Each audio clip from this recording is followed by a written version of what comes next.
మార్వాడి హటావ్ నినాదం వీడాలని మాజీ రాజ్యసభ సభ్యుడు వి హనుమంతరావు కోరారు. మంగళవారం కాచిగూడ మాజీ కార్పొరేటర్ దిడ్డి రాంబాబు ఆధ్వర్యంలో నిర్వహించిన బతుకమ్మ కుంట వేడుకల కరపత్రాల పంపిణీ కార్యక్రమంలో ముఖ్య అతిథిగా వి హనుమంతరావు పాల్గొని కరపత్రాలను పంచారు. ఈ సందర్భంగా ఆయన మాట్లాడుతూ తెలంగాణ రాష్ట్రంలో ప్రతి ఒక్కరూ కలిసిమెలిసి ఉంటున్నారని, కావాలని కొంతమంది రాజకీయ లబ్ధి కోసం మార్వాడి హటావ్ అనే నినాదంతో ముందుకు వెళ్తున్నారని, అలాంటి చర్యలకు పాల్పడితే రేవంత్ రెడ్డి సర్కార్ ఊరుకోదని ఆయన అన్నారు. ఈ నెల 26వ తేదీకి నుంచి ముఖ్యమంత్రి రేవంత్ రెడ్డి ఆధ్వర్యంలో బతుకమ్మ కుంట ప్రారంభోత్సవం జరుగుతోందని, ఈ కార్యక్రమంలో వేలాది సంఖ్యలో మహిళలు పాల్గొని ముఖ్యమంత్రి రేవంత్ రెడ్డికి కృతజ్ఞతలు తెలపాలని ఆయన కోరారు.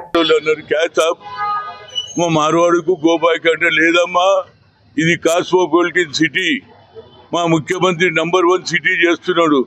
ఇక్కడ ప్రతి రాష్ట్రాల వాళ్ళు ఉండొచ్చు. మార్వాడోళ్ళను మేమెందుకు వెళ్ళగొడతాం? కొందరు పని కట్టుకొని మార్వాడోళ్ళు గో బ్యాక్ అంటున్నారు. రేపు గుజరాత్ గో బ్యాక్ అంటారు, రాజస్థాన్ గో బ్యాక్ అంటారు, మధ్యప్రదేశ్ గో బ్యాక్ అంటే ఏమైతుంది? సిటీ ఇక్కడ అందరు ఉంటారు.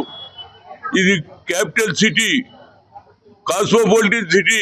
ఎవడన్నా ఇలాంటి ఆలోచన చేస్తే మాత్రం తప్పనిసరిగా ప్రభుత్వం యాక్షన్ తీసుకోవాలని కోరుతున్నా. ఇలాంటి దుర్మార్గం అందరూ ఉంటారా? మా వాళ్ళు లేరా? అమెరికాలో లేరా? మా వాళ్ళు లండన్లో లేరా? మా వాళ్ళు కూడా కొడితే ఎక్కడ పోతారు? ఇప్పుడు అదే ఆయన చేస్తుండే. ఎవరు? ట్రంప్ గారు జిఎస్టీ తగ్గించిన, అదేవిధంగా ఏదైతే వీసా 1 HP $1,00,000 కొట్టాలంట. ఎట్లా కడతామా? $1,00,000కి 85 లక్షలు అవుతాయి. ఏడికెళ్ళి తేవాలి చెప్పు? ఆడ పనిచేసి రాత్రనక